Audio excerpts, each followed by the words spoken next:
నమస్తే. This is శౌర్య. అమ్మమ్మ వయసులో గర్భం దాల్చిన బామ్మ. పుట్టిన చిన్నారిని ఏం జేసింది అసలు? ఆహ్, ఇది వినడానికి చాలా బాధాకరంగా అనిపిచ్చింది. అసలు ఆ వయసులో మరి ఆవిడ ఎందుకట్లా జేయాల్సొచ్చింది? రీజన్స్ ఏంటి? అసలు ఎక్కడ జరిగింది ఈ విషయం అంతా? ఇవన్నీ డీటెయిల్‌గా మాట్లాడదాం. మనతో పాటు సీనియర్ జర్నలిస్ట్ దాము బాలాజీ గారు. సార్ నమస్తే సార్. నమస్తే అండి. సార్ చెప్పండి సార్. అంటే వినగానే కాస్త ఆశ్చర్యంగా అనిపించింది. అంటే అమ్మమ్మ వయసంటే ఇప్పుడు సాధారణంగా 60 ఏళ్ళకి, 50 ఏళ్ళు, 60 ఏళ్ళ మధ్యలో గూడా చాలా మంది సంతానం లేని వాళ్ళు పిల్లల్ని కంటూ ఉన్నారు. చాలా ట్రయల్స్ చేసి. 100లో ఒకరిద్దరు అనుకోండి. బట్ ఈ కేస్ కొంచెం ఆ! డిఫరెంట్‌గా ఉంది. దాని గురించి చెప్పండి సార్. అసలు ఎక్కడ జరిగింది ఏంటి? ముందుగా అసలు సంఘటన ఎలా జరిగింది, ఏంటి అనేది చెప్పుకొని దాని తర్వాత నా విశ్లేషణ చెప్తాను. హ్మ్. ఇది యాక్చువల్‌గా టైటిల్స్ చూస్తే 'అమ్మమ్మ వయసులో ఆగని కామ కోరికలు, గర్భం దాల్చి పసికందుని నీళ్ళల్లో పారేసింది' అని రాస్తున్నారు. ఒకటి దీంట్లో 2 అంశాలున్నాయి. ఒకటి ఏ ఏజ్ వరకు కామ కోరికలు ఉంటే తప్పు హ్మ్. లేదా? ఉండొచ్చా అసలు? ఎలా ఉంటాయి? అనేది ఒక అంశం. రెండో అంశం అటువంటి ఏజ్‌లో అంటే కొద్దిగా ఎల్డర్లీ ప్రెగ్నెన్సీ అంటారు. ఏజ్ అయినాక అంటే 50 ఏళ్ళు, 60 ఏళ్లలో ప్రెగ్నెన్సీ అనేది ఆహ్, వస్తే ఏం చేయాలి? ఆహ్, దాన్ని మనోళ్ళు ఎలా డీల్ చేస్తున్నారు? అనే దానికి ఈ ఎపిసోడ్ మనకి చాలా విషయాల్ని నేర్పిస్తుంది. నేర్పిస్తుంది. So, yes. ఇది హుస్నాబాద్‌లో జరిగిందిది. ఏసనాయక్ తాండా అంటే వీళ్ళు ట్రైబల్ పీపుల్. బానోతు లక్ష్మి ఆమె పేరు.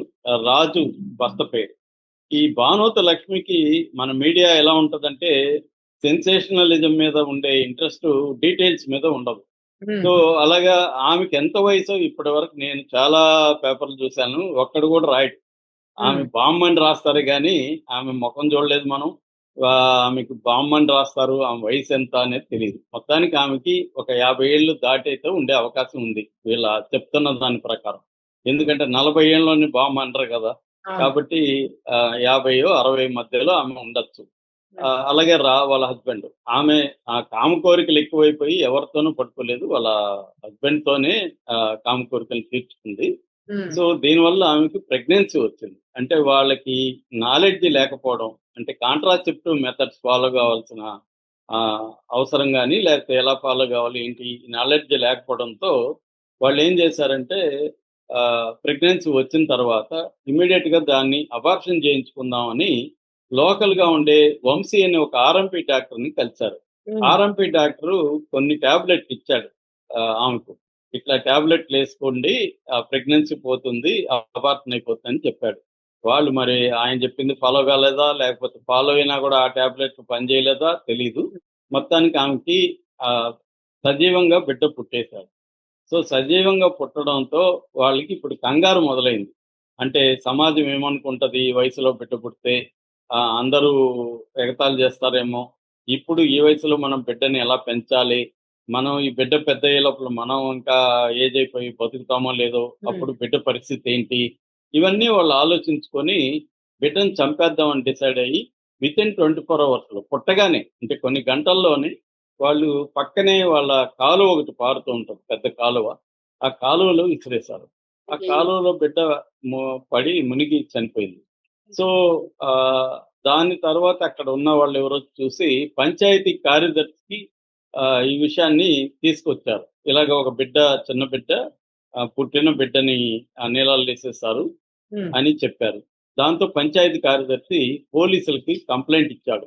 సో, పోలీసులు వచ్చి పరిశీలించి దీన్ని ఎవరు చేశారు ఏంటి విచారిస్తే ఈ భానుత లక్ష్మి రాజుని ఈ పని చేశారని తేల్చింది. సో, హ్మ్. దాంతో వాళ్ళిద్దరిని కూడా అరెస్ట్ చేసి రిమాండ్‌కి పెట్టారు ఇప్పుడు. సో, వాళ్ళిద్దరూ జైల్‌లో ఉన్నారు. నిజానికి మామూలుగా చూసుకున్నప్పుడు భార్యాభర్తల మధ్య ఏ వయసు వరకు చేసుకోవాలనేది రూల్ ఏం లేదు సమాజంలో. రెండోదేందంటే అదేమీ అన్యాయం గూడా కాదు.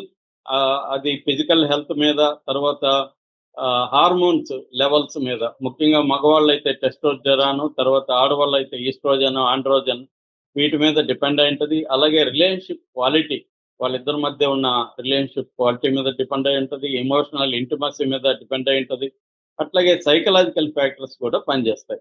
చాలా మంది ఆ మధ్య నాకు తెలిసిన ఒక 70 ఏళ్ల ఆయన ఒక సంఘటన చెప్పాడు. ఆయన 86 ఏళ్ల వాళ్ళ బంధువుతో కలిస్తే ఆయన అన్నాడంట, "ఒరేయ్ అబ్బాయి నాకు ఈ వయసులో సెక్స్ కోరికలు వస్తున్నాయి. మీ బామ్మకేమో లేవు. నేనేం చేయాలంటే ఇతను అన్నాడంట, "నువ్వు చాలా ఆరోగ్యంగా ఉన్నట్టు, నువ్వేమి టెన్షన్ పడకు. నీకు వస్తున్నాయేంటి ఈ వయసులో ఆరోగ్యంగా ఉన్నట్టు" అని. అంటే ఆహ్, ఆరోగ్యంగా ఉంటేనే వస్తాయి. లేకపోతే ఫిజికల్‌గా, మెంటల్‌గా ఆరోగ్యంగా లేకపోతే రావు అనే దానికి అదో ఎగ్జాంపుల్. ఇది ఇప్పుడు రెండోది మనకి లైఫ్ ఎక్స్‌పెక్టెన్సీ అనేది ఇండియాలో గూడా 72 ఏళ్ళు మగవాళ్ళలో, ఆడవాళ్ళలో 74 ఏళ్ళు లైఫ్ ఎక్స్‌పెక్టెన్సీ పెరిగింది. అట్లాగే మనకి ఫుడ్ గాని ఈ మధ్య కాలంలో మన కాన్షియస్‌నెస్ పెరిగింది. అందువల్ల ఫిజికల్ ఫిట్‌నెస్, ఆరోగ్యం, ఫుడ్డు, మనం తీసుకునే ఫుడ్ కూడా మన కోరికల మీద ప్రభావం చూపిస్తుంది. ఇవన్నీ కారణాల వల్ల ఎక్కువ ఏజ్ అయినా కూడా కోరికలుంటాయి. భార్యాభర్తలు ఆమేమో ఎక్కడో పోయి ఏమి చేయలేదు. సో, అక్కడి వరకేమీ తప్పు లేదు. కానీ ఇక్కడ ఎక్కడ ప్రాబ్లమ్ వస్తుందంటే, ప్రెగ్నెన్సీ వస్తే ఎలాగా అన్న ఆలోచన వాళ్ళకి లేకపోవడం. వచ్చినప్పుడు దాన్ని త్వరగా తొలగించుకోవడానికి వాళ్ళు ప్రాపర్‌గా ట్రై చేయకపోవడం. ఇక్కడేందంటే మనకి ఇండియాలో medical termination of pregnancy act ఉంది ఇండియాలో. అంటే ప్రాపర్‌గా భార్యాభర్తలెళ్లి అఫ్సెల్‌గా ప్రెగ్న అబార్షన్ చేయించుకోవడం అనేది మెడికల్ కారణాలతో చేయించుకోవాలి తప్ప, ఇట్లా ఇల్లీగల్‌గా పోయి మెడికల్‌గా అబార్షన్ చేస్తే డాక్టర్‌కి కేసు బుక్ అవుతుంది డాక్టర్ మీద. ఇప్పుడు వీళ్ళ మీద గూడా అవుతుంది. అట్లాగే ఇప్పుడు డాక్టర్‌ని గూడా ఆర్ఎంపీ డాక్టర్ వంశీని గూడా ఈ కేసులో అరెస్ట్ చేశారనమాట. సో, ఇది అన్నమాట మేజర్ ప్రాబ్లము. దీని మీద ఇప్పుడు ఎల్డర్లీ ప్రెగ్నెన్సీ అనేది ఈ మధ్య ఇండియాలో పెరుగుతుంది. దీని మీద నాకు తెలిసి ఇండియాలో 5, 6 సినిమాలు గూడా వచ్చాయి. అవును ఆ సార్. మధ్య 'వాటర్' అనే సినిమా వచ్చింది. తర్వాత 'బదాయి హో' అనే వెరీ పాపులర్, చాలా పెద్ద హిట్ అయింది 'బదాయి హో'. దాంట్లో గూడా ఆమె 45, 50 ఏళ్ళు ఆమె, వాళ్ళ కొడుకు పెద్దోడు, 20 ఏళ్ల కొడుకుంటాడు.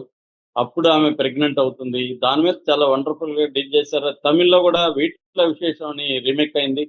అట్లాగే 'గుడ్ లక్' అని సినిమా ఉంది. అందులో 75 ఏళ్ల బామ్మకి ప్రెగ్నెన్సీ వస్తుంది ఆ 'గుడ్ లక్' సినిమాలో. దాన్ని ఎలా డీల్ చేశారనేది ఆ సినిమా. అట్లాగే 'బ్రో డాడ్', సారీ, ఇది 'గుడ్ లక్' కాదు. 'బ్రో డాడీలో' 75 ఏళ్ల బామ్మకొస్తుంది. 'గుడ్ లక్‌లో' కూడా ఎల్డర్లీ ప్రెగ్నెన్సీ మీద డీల్ చేశారనమాట. ఇది వరల్డ్ వైడ్ ఉన్న సిండ్రోమే. దీన్ని ఎలా డీల్ చేస్తాము అనేది ఇంపార్టెంట్. యాక్చువల్‌గా ఇవాళ మనకి కాంట్రాసెప్టివ్ మెథడ్స్ బాగా పెరిగాయి. అర్బన్‌లో అయితే 71 అవర్ పిల్ అదేదో ఉంది. సో, అలాంటివి వాడడం, లేకపోతే ఎర్లీగా డాక్టర్ల దగ్గరికి పోతే కూడా పిల్స్‌తోనే, టాబ్లెట్స్‌తోనే ప్రెగ్నెన్సీ అనేది తీసేయొచ్చు.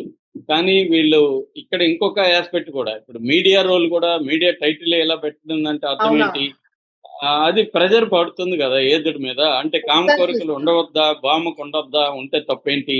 అనేది లేకుండా ఒక ప్రెషర్‌ని క్రియేట్ చేస్తుంది సమాజం. అంటే హానర్ సంబంధించిన ఒక యాంగ్జైటీ అనేది మనందరికీ ఉంటది. అంటే ఎవరేమనుకుంటారో, సమాజం మనల్ని ఎలా చూస్తుందో అనేది, రాను రాను కూడా ఈ మధ్య మోరల్ పోలీసింగ్ అనేది ఇండియాలో బాగా పెరిగింది.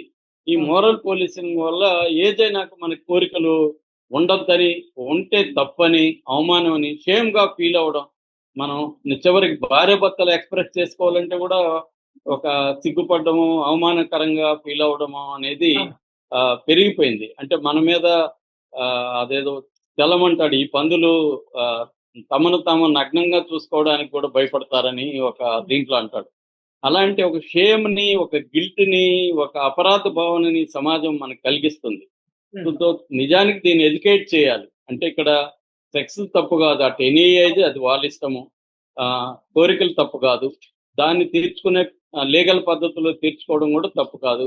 అయితే ప్రెగ్నెన్సీ వస్తే ఏం చేయాలి అనేది ముందస్తు ప్లాన్ ఉండాలి. హ్మ్. వచ్చినాక ఇమ్మీడియేట్‌గా దాన్ని ఎలా తొలగించుకోవాలనేది, ఒక లీగల్‌గా ఎట్లా వెళ్ళాలి అనే దానికి ప్లాన్ ఉండాలి. అవి లేకపోవడం, ఆ కైండ్ ఆఫ్ అవేర్‌నెస్ వీళ్ళకి లేకపోవడం అనేది ప్రధాన కారణంగా మనం చూడాలి. మ మన సమాజం తప్పు కూడా ఇక్కడ క్లియర్‌గా కనబడుతుంది. అంటే మనది హానర్ బేస్డ్ సొసైటీ అంటారు.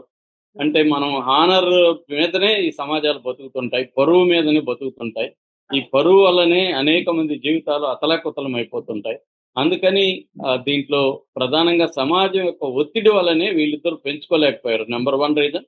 నంబర్ అవును. 2 రీజన్ ఆర్థిక పరిస్థితులు. ఇవాళ ఒకప్పుడేంటి 10 మంది బిడ్డలను కూడా సునాయాసంగా పెంచేసేవాళ్ళు. అవును. ఇవాళ ఒక బిడ్డని పెంచడం కూడా వెరీ వెరీ డిఫికల్ట్ అయిపోతుంది. సో, కాబట్టి మనం పెంచలేము అన్న ఒక భయంతో వాళ్ళు చేశారు. ఇప్పుడు దానికి వాళ్ళు ఫలితాన్ని అనుభవిస్తున్నారు. ఈ వయసులో వాళ్ళిద్దరూ జైలుకెళ్ళి జైల్లో గడపడం అనేది కూడా వెరీ హై రిస్క్. సో వాళ్ళు ఏ పరువు అయితే పోవద్దు అనుకున్నారో ఇవాళ ఆ పరువే ఇంకా దారుణంగా పోయింది. Thank you sir. Thank you.